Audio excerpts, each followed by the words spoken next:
নোয়াখালীর নারী নির্যাতন মামলায় 7 দিনের রিমান্ডে প্রধান আসামি বাদল, প্রতিবাদ বিক্ষোভে দোষীদের বিচার দাবি। প্রতিবাদ না করে ধৈর্য ধরতে বললেন ওবায়দুল কাদের, ধর্ষণ নির্যাতনের ঘটনা দ্রুত তদন্তের আশ্বাস। সময় মতো প্রণোদনা দেয় অর্থনীতির চাকা সচল হয়েছে বললেন প্রধানমন্ত্রী, কৃষিকে গুরুত্ব দেওয়ার আহ্বান।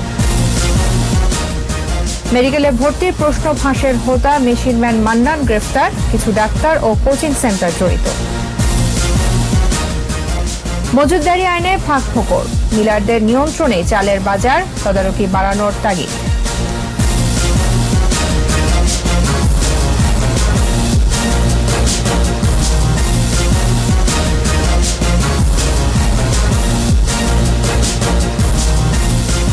শুনছিলেন ফার্স্ট সিকিউরিটি ইসলামী ব্যাংক লিমিটেড সংবাদ শিরোনাম। আমন্ত্রণ জানাচ্ছি সন্ধ্যা 7টার 21 সংবাদ। আপনাদের সাথে আছে আমি তাজনুবা দেবী। 21 টেলিভিশনের সংবাদ একই সাথে সরাসরি দেখতে পাবেন আমাদের ফেসবুক পেজ www.facebook.com/2124 অনলাইনে। সংবাদ আরও থাকছে। সাইবার হামলার ঝুঁকিতে ব্যাংক, লাইসেন্সবিহীন সফটওয়্যার দিয়ে কার্যক্রম, নেই সার্বক্ষণিক নজরদারি।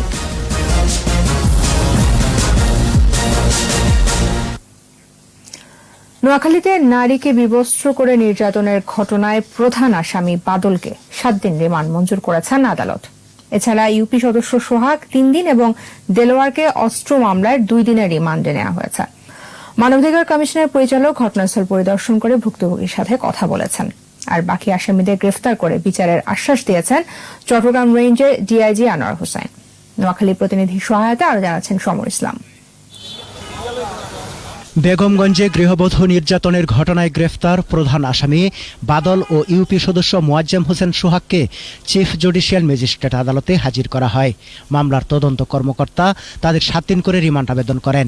মাশফিকুল হকের আদালত বাদলকে 2 মামলায় 7 দিন এবং সোহাগকে 2 দিনের রিমান্ড মঞ্জুর করেন।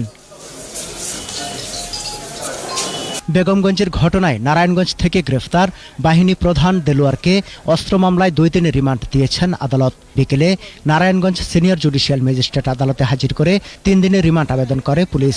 শুনানি শেষে বিচারক ফাহমিদা খাতুন 2 দিনের রিমান্ড মঞ্জুর করেন।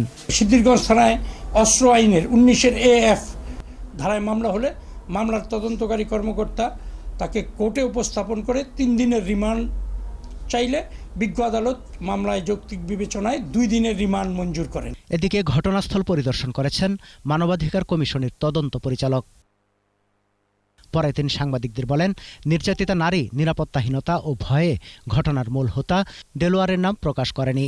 আমাদের তদন্ত কার্য এখন চলমান, তদন্ত কার্য শেষ হলে আমরা ইনশাআল্লাহ ঢাকায় পৌঁছে 48 ঘন্টার মধ্যে কমিশনের সামনে রিপোর্ট পেশ করব। অন্যদিকে বেগমগঞ্জে এসে দোষীদের সর্বোচ্চ সাজার আশ্বাস দেন চট্টগ্রাম রেঞ্জের ডিআইজি আনোয়ার হোসেন।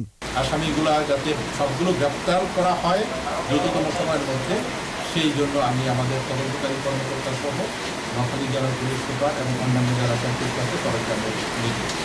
4 অক্টোবর রাতে নির্যাতিতা নারী বাদী হয়ে বেগমগঞ্জ মডেল থানায় নারী ও শিশু নির্যাতন দমন আইন এবং পর্নোগ্রাফি নিয়ন্ত্রণ আইনে 9 জনের বিরুদ্ধে 2টি মামলা দায়ের করেন। সমর ইসলাম, 21 টেলিভিশন। এদিকে নারী ও শিশু নির্যাতনের বিরুদ্ধে রাজধানী সহ বিভিন্ন স্থানে বিক্ষোভ সমাবেশ হয়েছে। সকালে রাজধানী জাতীয় প্রেস ক্লাব, শাহবাগ, উত্তরা সহ বিভিন্ন স্থানে নারী ও শিশু ধর্ষণের বিরুদ্ধে প্রতিবাদ সমাবেশ থেকে দোষীদের সর্বোচ্চ শাস্তির দাবি জানানো হয়। শাহবাগে প্রতিবাদ সমাবেশে পুলিশের সঙ্গে সমাবেশকারীদের ধাক্কাধাক্কি হয়। বিকেলে ধর্ষণ ও নারী নির্যাতনের বিরুদ্ধে কেন্দ্রীয় শহীদ মিনারে প্রতিবাদ সমাবেশ করে সম্মিলিত সাংস্কৃতিক জোট। সমাবেশ থেকে বক্তারা নারী ও শিশু নির্যাতন আইন সংশোধনের দাবি তোলেন। ধর্ষকদের কঠোর শাস্তির বিধান করারও দাবি আসে সমাবেশ থেকে।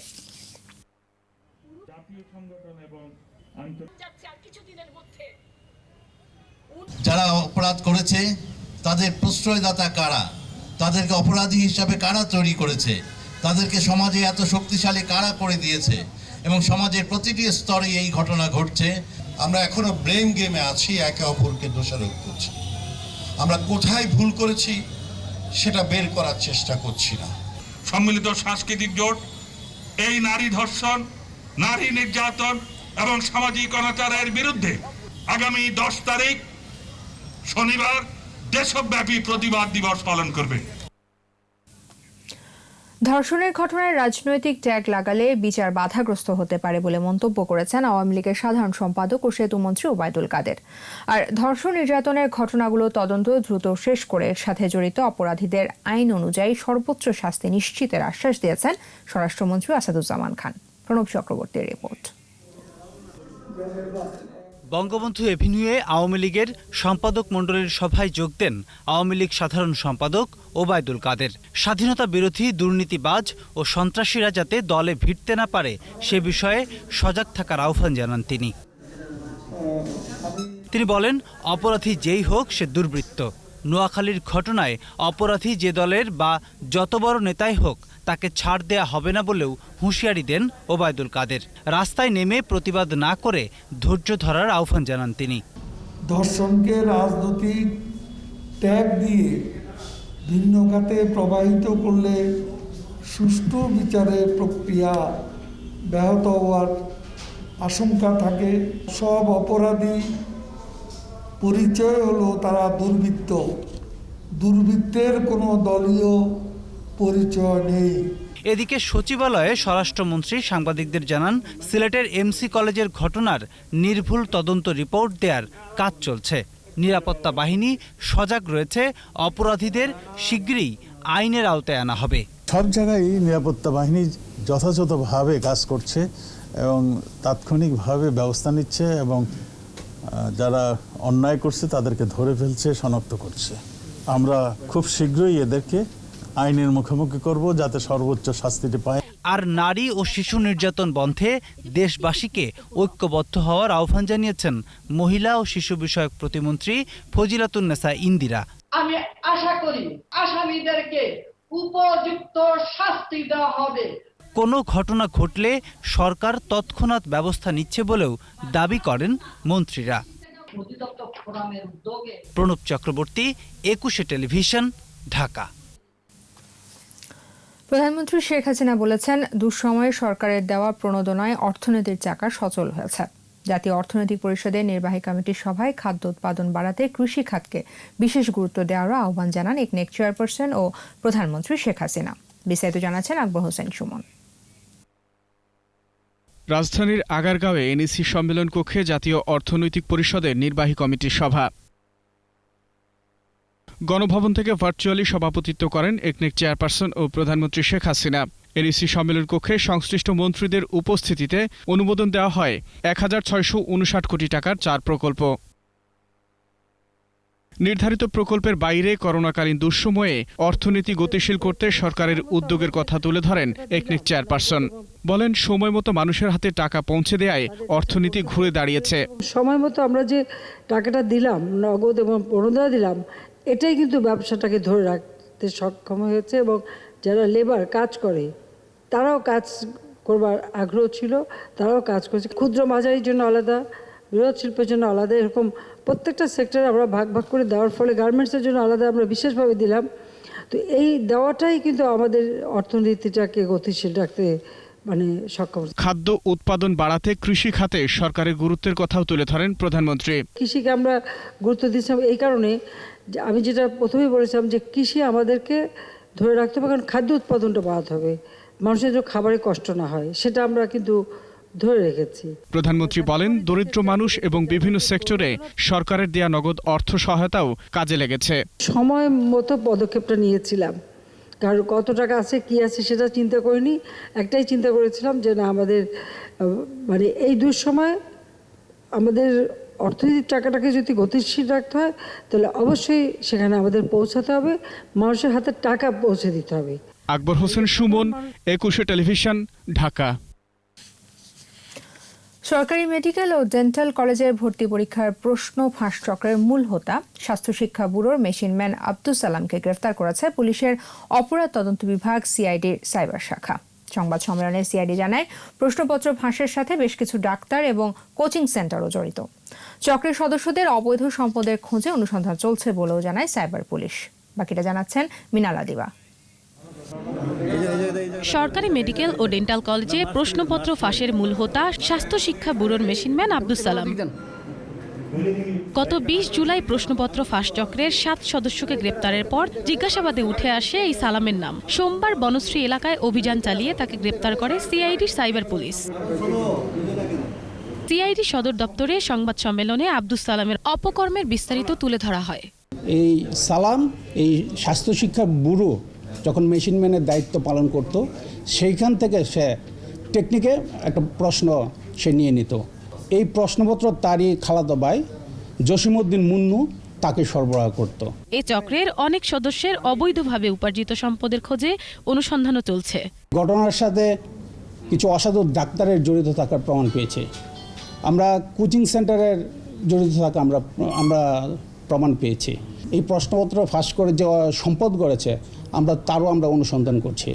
আমরা এই বিষয়টাকে মানি লন্ডারিং মামলার প্রাথমিক পর্যায় হিসেবে আমরা তদন্ত করছি। ফাঁস করা প্রশ্নে যারা বিভিন্ন মেডিকেল কলেজে ভর্তি হয়েছে তাদের শনাক্ত করে চক্রের অন্য সদস্যদের আইনের আওতায় আনা হবে বলেও জানিয়েছেন সিআইডি। এটা তো আমরা অবশ্যই, যেহেতু মিনালা দিবা, ২১ টেলিভিশন, ঢাকা। চাহিদার তুলনায় মজুদ বেশি, তারপরও ধাপে ধাপে বাড়ছে চালের দাম। মূল্যবৃদ্ধির পেছনে খুচরা ব্যবসায়ী থেকে মিলার পর্যন্ত সকলেই পরস্পরকে দায়ী করছেন। তবে অর্থনীতিবিদরা বলছেন, মজুতদারি আইনের ফাঁক ফোকরে মিলারদের নিয়ন্ত্রণে থাকে ধান চালের বাজার। তদারকিটা বাড়াতে হবে এখানেই। এদিকে বাজার নিয়ন্ত্রণে নানামুখী উদ্যোগের কথা জানালেন খাদ্যমন্ত্রী। তৌহিদুর রহমানের রিপোর্ট। এবছর বোরো মৌসুমে দেশে চালের উৎপাদন হয়েছে ২,২,৬০,০০০ মেট্রিক টন, গেলবারের চেয়ে ৩.৫৮% বেশি। আর আউশের আবাদও বাড়ে 18%। কৃষকরা আমনের আবাদ ঘরে তুলতে পারলে বোরোসহ চালের উৎপাদন দাঁড়াতে পারে ৩,৭৫,০০,০০০ টনের উপরে, যেখানে বছরে চালের চাহিদা ২,৭২,৬০,০০০ মেট্রিক টন। তবে চালের স্বয়ংসম্পূর্ণতার এমন পরিসংখ্যানের ইতিবাচক প্রভাব নেই বাজারে। গত কয়েক সপ্তাহ ধরে ধাপে ধাপে বাড়ছে দাম। বাজারের এমন পরিস্থিতির জন্য মিলারদের ধান মজুদকে দায়ী করছেন পাইকারি ব্যবসায়ীরা। ধান এটা সিন্ডিকেট হয়ে থাকতেছে,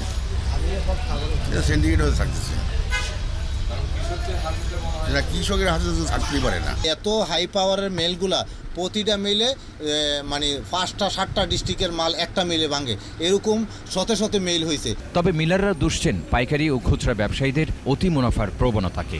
ওদের কথাটা যদি বিশ্বাসযোগ্য হয় তাহলে আপনার কথা সঠিক। তারা তো কেউ পরিসংখ্যানবিদ নয় বা পরিসংখ্যান তারা কোনোভাবে করেও নাই, এরকম আন্দাজ করে কথা বলছে। এই সরকারের কঠোর নির্দেশ, প্রশাসনের হস্তক্ষেপ, প্রশাসন মনিটরিং করছে, এটাকে তারা মনে হয় যে তারা খুব একটা যে এগুলো মানছে এরকম আলামত বা সারা খুব একটা পাওয়া যাচ্ছে না। দেশে প্রায় ৯৫০টি অটো রাইস মিল রয়েছে, যেখানে মজুদ থাকে হাজার হাজার টন ধান।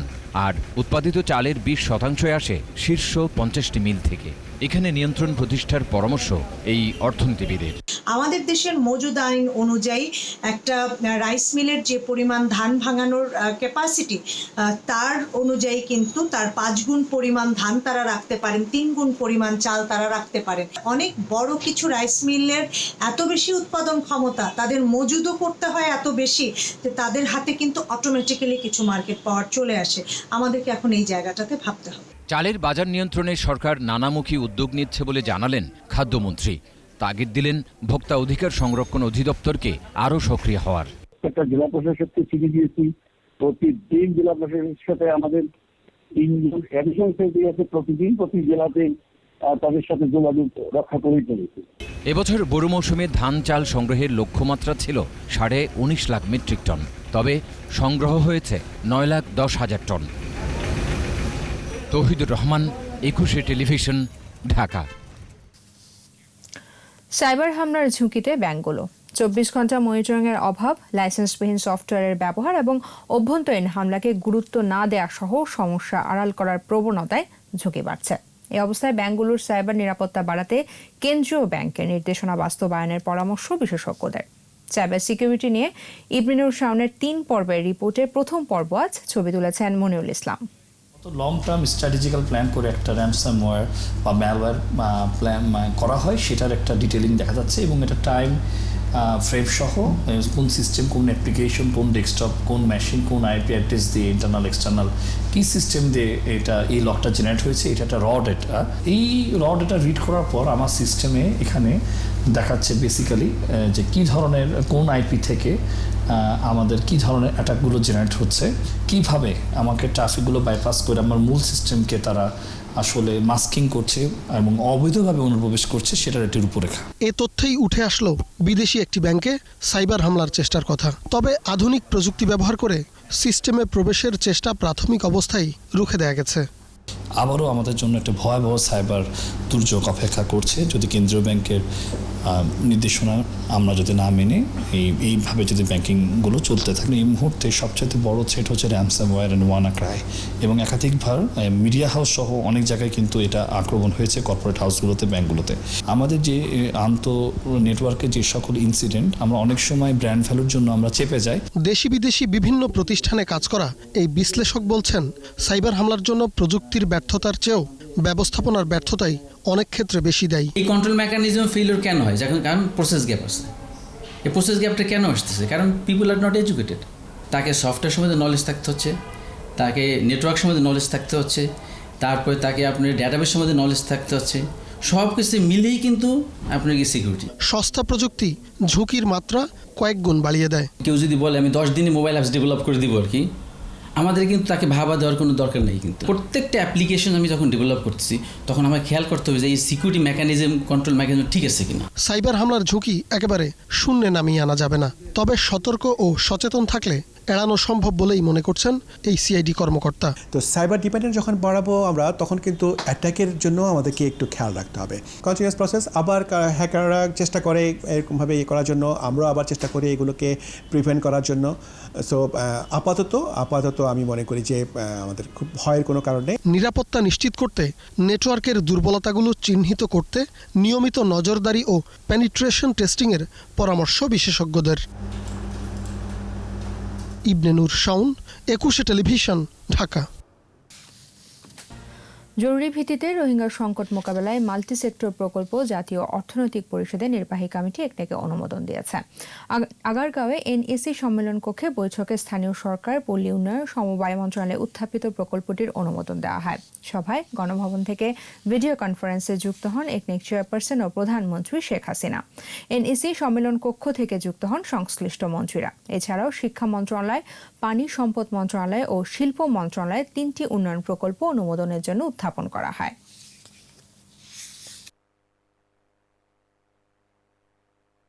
শিক্ষা মন্ত্রণালয়, ইউজিসি তারা কাজ করছে। একটা ক্যাপিং করা হবে, উপরের মাত্রাটা নির্ধারণ করা হবে যে একটি বিশ্ববিদ্যালয়ে কত অপটিমাম উপরে যাবে। এইটা পুনরায় তিনি আজকে এই বিষয়টা বলেছেন। তো কথা ওইটাই হলো যে বিশ্ববিদ্যালয়ের জন্য বাজার না হয়ে যায়, বিশ্ববিদ্যালয়ের জন্য কোনো একটা নগর না হয়ে যায় নিজেই। চট্টগ্রামের অধ্যক্ষ গোপাল কৃষ্ণ মুহুরী হত্যা মামলায় মৃত্যুদণ্ডপ্রাপ্ত 3 আসামির সাজা কমিয়ে আমৃত্যু কারাদণ্ড দিয়ে রায় ঘোষণা করেছেন সুপ্রিম কোর্টের আপিল বিভাগ। আমৃত্যু দণ্ডপ্রাপ্ত 3 আসামি হলেন তসলিম উদ্দিন ওরফে মন্টু, আজম ও আলমগীর কবির ওরফে বাচ্চা আলমগীর। মঙ্গলবার জ্যেষ্ঠ বিচারপতি ইমান আলীর নেতৃত্বাধীন 3 সদস্যের আপিল বিভাগের বেঞ্চ রায় ঘোষণা করেন। 2001 সালের নভেম্বরে চট্টগ্রামের জামাল খান এলাকার বাসায় নাজিরহাট কলেজের অধ্যক্ষ গোপাল কৃষ্ণ মুহুরীকে গুলি করে হত্যা করা হয়। ওই হত্যাকাণ্ড দেশজুড়ে আলোড়ন তোলে। এই মামলায় 2008 সালের 27 মার্চ চট্টগ্রামের দ্বিতীয় অতিরিক্ত মহানগর দায়রা জজ একরামুল হক চৌধুরী 4 জনকে ফাঁসি ও 3 জনকে যাবজ্জীবন কারাদণ্ড দেন।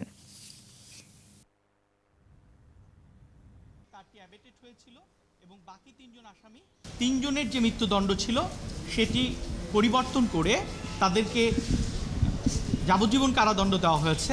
এবং যাবজ্জীবন অর্থ আনটিল দেয়ার ন্যাচারাল ডেথ মর্মে অনারেবল অ্যাপেলেট ডিভিশন উল্লেখ করেছেন, অর্থাৎ তাদের আমৃত্যু কারাবরণের আদেশ প্রদান করেছেন। সাতক্ষীরা 2002 সালে বিরোধী দলীয় নেতা বর্তমান প্রধানমন্ত্রী শেখ হাসিনার গাড়ি বহরে হামলার মামলা বাতিলের বিষয়ে রুলের শুনানি শেষ হয়েছে। রায় ঘোষণা করা হবে আগামী বৃহস্পতিবার। বিচারপতি মোস্তফা জামান ইসলাম ও বিচারপতি মোহাম্মদ কামরুল হোসেন মোল্লার সমন্বয়ে হাইকোর্টের ভার্চুয়াল বেঞ্চ এই আদেশ দেন। 2002 সালে 30 আগস্ট ধর্ষণের শিকার এক মুক্তিযোদ্ধার স্ত্রীকে দেখতে সাতক্ষীরার কলারোয়ায় যান আওয়ামী লীগ সভানেত্রী শেখ হাসিনা। ঢাকায় ফেরার পথে কলারোয়া উপজেলা বিএনপি অফিসের সামনে তার গাড়ি বহরে হামলা করা হয়। শেখ হাসিনাকে লক্ষ্য করে গুলি ছোড়া হয়, বোমা বিস্ফোরণ ও গাড়ি ভাঙচুরও করা হয়। বৃহস্পতিবার এই মামলার রায় ঘোষণা করবেন বলে নির্দিষ্ট করেছেন মহামান্য আদালত। আমরা আশা করছি যে মহামান্য আদালত আমাদের আর্গুমেন্ট শুনে উনি স্যাটিসফাইড হয়েছেন এবং এটা রুল ডিসচার্জ করবেন বলে আমরা আশা রাখি। ভিসার মেয়াদ দেখে টিকিট দেওয়ার সমস্যা মিটলেও নতুন সংকটে পড়েছেন সৌদি প্রবাসীদের কেউ কেউ। যাদের ভিসার মেয়াদ কম তাদেরকেই আগে টিকিট দেয় খুশি অনেকেই। তবে মাত্র একদিন হাতে পাওয়ায় ঢাকার বাইরে থেকে আসা অনেকেই করোনা পরীক্ষা এবং যাত্রার প্রস্তুতি নিয়ে পড়েছেন চরম বিপাকে। আরও জানাচ্ছেন জসিম জুয়েল। টিকিট নিতে বিমান ও সৌদি এয়ারলাইন্সের সামনে সৌদি আরব প্রবাসীদের অপেক্ষা। ভিসার মেয়াদ দেখেই টিকিট দেওয়া হচ্ছে, তাই জটিলতা কেটেছে। এদিন 20 তারিখ পর্যন্ত যাদের ভিসার মেয়াদ তাদের টিকিট দেওয়া হয়েছে। এই নিয়মে টিকিট পাচ্ছেন প্রায় সবাই। তবে মঙ্গলবার যারা টিকিট পাচ্ছেন তাদের বেশিরভাগেরই ফ্লাইট বুধবার দুপুর 2টায় হওয়ায় সৃষ্টি হয়েছে নতুন জটিলতার। এত অল্প সময়ে করোনা টেস্ট সহ যাওয়ার প্রস্তুতি নেওয়া কঠিন বলেই অভিযোগ কারো কারো। কালকে সকাল 7টা বাজে আপনার এয়ারপোর্টে ঢুকতে গেছে, আর এখন যাইতে গেলো করোনা পরীক্ষা করতে মহাকালী। এখন সমস্যা হইলে এখন আমরা কি করতে পারি? আজকে বাসায় যাইতে যাইতে তো রাইতে হয়ে যাবো। কালকে সকাল 7টা বাজে হালাকবো এয়ারপোর্ট, কেমন নামো? করোনা টেস্ট করতে বলতেছে, এখন কিভাবে মানে বলতে 6 ঘন্টা পর করোনা রিপোর্ট আসবে। এখন মহাখালী যায় করোনা রিপোর্ট। বাড়িতে একটু বইলেও আসি নাই, ভোর বেলা রাত চলে আসি। অনেক কষ্ট, আব্বা আমার অনেক মিস করাম। এদিকে ভিসার মেয়াদ বিবেচনা করে টিকিট দেয়ায় অনেকেই খুশি। আমার ভিসার মেয়াদ আছে 18 তারিখ এই চলতি মাসের, তবে এখন আমি ঢুকতে পারিনি। আমাদেরকে লাইন ধরানো হয়েছে, ভিতরে দেবে বলতেছে 2টার পর থেকে। ভিতরে লোকগুলো আছে, ওই লোকগুলো শেষ হইলে বলছে দিবে। আগে যারা আগে তাদেরকে আগে দিতে, যারা পরে তাদেরকে পরে দিচ্ছে। এই সিস্টেমে আমরা খুশি আছি। তবে আরব আমিরাত প্রবাসীদের দুর্ভোগ কাটেনি এখনো। মঙ্গলবারও এয়ার আরাবিয়ান অফিসের সামনে টিকিটের জন্য অপেক্ষা করলেও টিকিট পাচ্ছে না প্রবাসীরা। জসিম জুয়েল, 21 টেলিভিশন, ঢাকা। 24 ঘন্টায় কোভিড-19 সারা দেশে মৃত্যু হয়েছে 30 জনের। এ নিয়ে এখন পর্যন্ত মৃতের সংখ্যা 5405 জন। স্বাস্থ্য অধিদপ্তরের প্রেস বিজ্ঞপ্তিতে জানানো হয় 213তম দিনে দেশে 109টি ল্যাবে 12,345টি নমুনা পরীক্ষায় শনাক্ত হয়েছে 1499 জন। শনাক্তের সংখ্যা বেড়ে 3,71,631 জন। নতুন 1,651 জন সুস্থ হয়েছে 2,84,833 জন। সুস্থতার হার 76.64% এবং মৃত্যু 1.45%।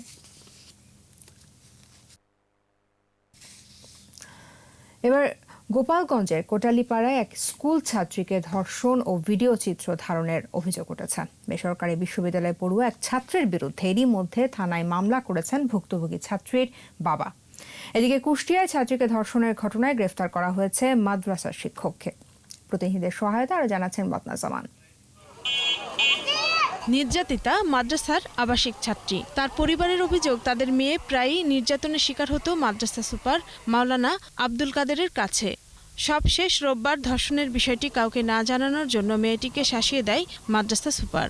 তবে মেয়েটি এক সহপাঠীকে বিষয়টি জানালে ঘটনা জানাজানি হয়। হয়তো মাসখানেক ধরে এরকম অত্যাচার করে, তো আজকে অন্য মেয়ের বাবা আমার কাছে যা বলে, তারপরে আমরা জানতে পারলাম। এই ঘটনায় দৃষ্টান্তমূলক শাস্তির দাবি করেছেন এলাকাবাসী ও ওই ছাত্রীর সহপাঠী ও স্থানীয় জনপ্রতিনিধিরা।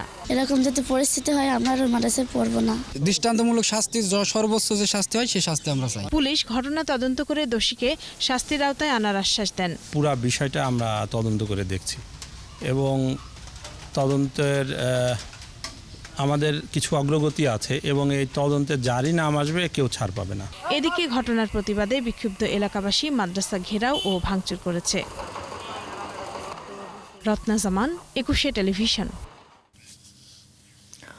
বরগুনার রিফাত শরীফ হত্যা মামলার মৃত্যুদণ্ডপ্রাপ্ত স্ত্রী মিন্নি খালাস্ট্রে হাইকোর্টে আপিল করেছেন। মঙ্গলবার হাইকোর্টের সংশ্লিষ্ট শাখায় আবেদন করেন তিনি। এর আগে ডেথ রেফারেন্সের জন্য বিচারিক আদালতের রায়ের কপি ও নথি হাইকোর্টে পৌঁছায়। বরগুনার আলোচিত রিফাত শরীফ হত্যা মামলায় তার স্ত্রী আয়েশা সিদ্দিকা মিন্নি সহ 6 আসামিকে গত 30 সেপ্টেম্বর মৃত্যুদণ্ড দেয় বিচারিক আদালত। নিয়ম অনুযায়ী আসামিরা 7 দিনের মধ্যে আপিল আবেদন করতে পারবেন।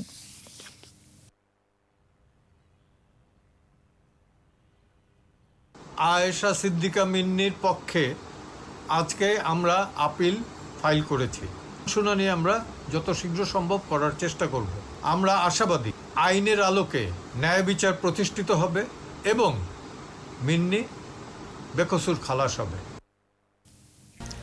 চুয়াডাঙ্গায় লাখ টাকার প্রলোভন দেখিয়ে কোটি টাকা নিয়ে লাপাত্তা মানব কল্যাণ সংস্থা নামের একটি এনজিও।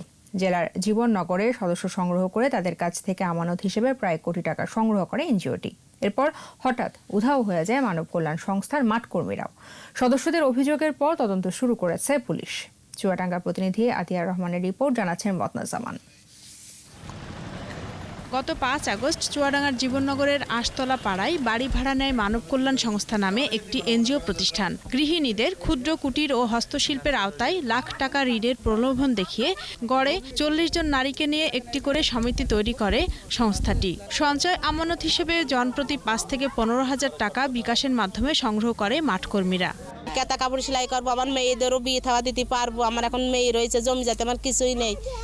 আমি 10,500 টাকা দিয়েছি। বলে 2 বছরের ঋণ শোধ হবে, এই কারণে আমি 10,000 টাকা দিয়েছি ঋণ নেবো বলে। মাত্র 2 সপ্তাহের মধ্যে উপজেলার বাঁকা, মিজানপুর, শুটিয়া সহ বেশ কিছু গ্রামে 50টি সমিতি তৈরি করে মানব কল্যাণ সংস্থা। এরপর হঠাৎ হাওয়ায় মিলিয়ে যায় এই এনজিও প্রতিষ্ঠান।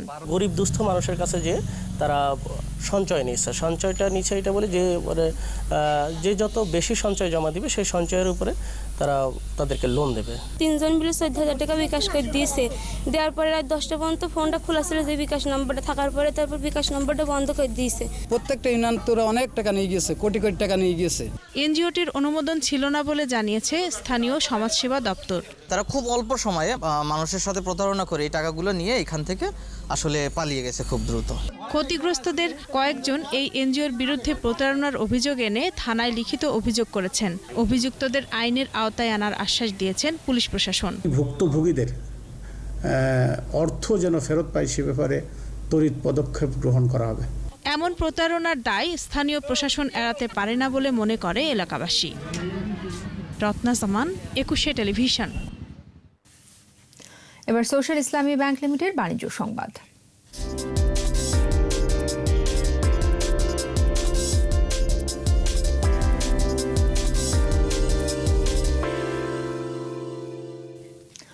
দরপতন অব্যাহত রয়েছে দেশের পুঁজিবাজারে, তবে বাড়ছে লেনদেনের পরিমাণ। মঙ্গলবার ডিএসসিতে লেনদেন হওয়া 355টি প্রতিষ্ঠানের মধ্যে দর বেড়েছে 115টির, কমেছে 187টির, আর অপরিবর্তিত ছিল 53টির দর। ডিএসসি প্রধান সূচক ডিএসসি এক্স 17 পয়েন্ট কমে নেমে আসে 4,928 পয়েন্টে। দিন শেষে ডিএসসিতে লেনদেনের পরিমাণ দাঁড়ায় 1,772 লাখ টাকা। সূচক কমেছে সিএসসিতেও। সিএসসিতে লেনদেন হওয়া 279টি প্রতিষ্ঠানের মধ্যে দর বেড়েছে 107টির, কমেছে 127টির, আর বদলায়নি 45টির দর। আর সিএসসিতে লেনদেন হয়েছে 36 কোটি 1 লাখ টাকার শেয়ার ও মিউচুয়াল ফান্ড।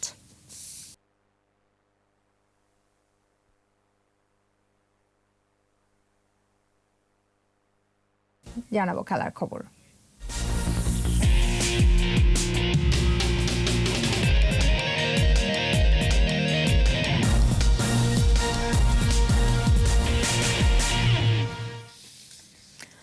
র্যাঙ্কিংয়ের উন্নয়নে উদ্যোগ নেওয়া হবে বলে জানিয়েছেন বাংলাদেশ ফুটবল ফেডারেশনের সহসভাপতি আতাউর রহমান মানিক। আরেক সহসভাপতি ইমরুল হাসান জানিয়েছেন আবারও তৃণমূল নিয়ে যাওয়া হবে ফুটবলকে, যে কোনো চ্যালেঞ্জ নিতে প্রস্তুত বলেও জানান তারা। বিস্তারিত সৌরভ ইমামের রিপোর্টে। বাফুফে নির্বাচনে সহসভাপতি পদে জিতলেন নতুন 2 মুখ ইমরুল হাসান ও আতাউর রহমান মানিক। র্যাঙ্কিংয়ে ফুটবলকে এগিয়ে নিতে চ্যালেঞ্জ মোকাবেলায় পিছপা হবেন না বলে জানালেন আতাউর রহমান মানিক। তুলে ধরেন তার নানা পরিকল্পনার কথা। র্যাঙ্কিং যদি আমাদের কমায় নিয়ে আসতে হয় তাহলে আমরা ইন্টারন্যাশনাল ম্যাচগুলো খেলতে হবে বেশি। আমাদের ন্যাশনাল টিমটাকে আমরা আরও শক্তিশালী করা দরকার, এটা আমরা পদক্ষেপ নেব। ইশতেহার বাস্তবায়ন করতে আমরা সবাই সচেষ্ট থাকব। ইমরুল হাসানের কণ্ঠেও একই সুর। তার মতে তৃণমূলে ফুটবল ছড়িয়ে দিতে না পারলে দেশের ফুটবলের উন্নয়ন সম্ভব নয়।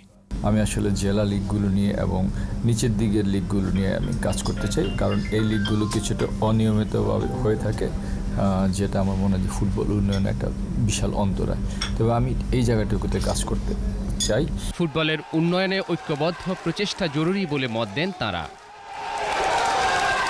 সৌরভ ইমাম, 21 টেলিভিশন, ঢাকা। নভেম্বরে 5 দলকে নিয়ে অনুষ্ঠিত হবে টি-20 লিগ। বিসিবি সভাপতি নাজমুল হাসান জানিয়েছেন এ তথ্য। তবে বিসিবি সভাপতি এখনও নিশ্চিত নন 5 দলের ওই টি-20 টুর্নামেন্ট কর্পোরেট লিগ নাকি বিসিবি লিগ। নিষেধাজ্ঞা কাটিয়ে এই প্রতিযোগিতায় সাকিব খেলবেন বলেও জানিয়েছেন বিসিবি প্রধান। এরই মধ্যে কয়েকটি কর্পোরেট হাউসের সাথে কথা হচ্ছে বলে জানিয়েছেন তিনি। বিসিবি সভাপতি জানিয়েছেন 5 দলকে নিয়ে টুর্নামেন্ট শুরু হবে মধ্য নভেম্বরে। বিদেশি ক্রিকেটারও খেলতে পারে সেখানে। প্রতিটি দলে 15 জন করে 75 জন খেলোয়াড়কে খেলার সুযোগ দেওয়া হতে পারে। এর সাথে শেষ করছি সন্ধ্যা 7টার 21 সংবাদ। যাবার আগে ফার্স্ট সিকিউরিটি ইসলামী ব্যাংক লিমিটেড সংবাদ শিরোনামগুলো জানাবো আরও একবার। নোয়াখালীর নারী নির্যাতন মামলায় 7 দিনের রিমান্ডের প্রধান আসামি বাদল। প্রতিবাদ বিক্ষোভে দোষীদের বিচার দাবি। প্রতিবাদ না করে ধৈর্য ধরতে বললেন ওবায়দুল কাদের। ধর্ষণ নির্যাতনের ঘটনা দ্রুত তদন্তের আশ্বাস। সময় মতো প্রণোদনা দেয় অর্থনৈতিক চাকা সচল হয়েছে বললেন প্রধানমন্ত্রী। কৃষিতে গুরুত্ব দেওয়ার আহ্বান। মেডিকেলে ভর্তির প্রশ্ন ফাঁসের হোতা মেশিনম্যান মান্নান গ্রেফতার। কিছু ডাক্তার ও কোচিং সেন্টার জড়িত। মজুতদারি আইনে ফাঁক ফোকর, মিলারদের নিয়ন্ত্রণে চালের বাজার, তদারকি বাড়ানোর তাগিদ।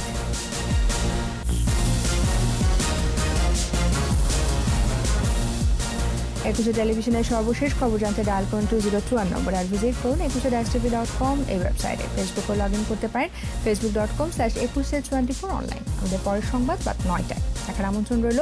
স্বাস্থ্যবিধি মেনে চলুন, সুস্থ থাকুন। সবাইকে ধন্যবাদ।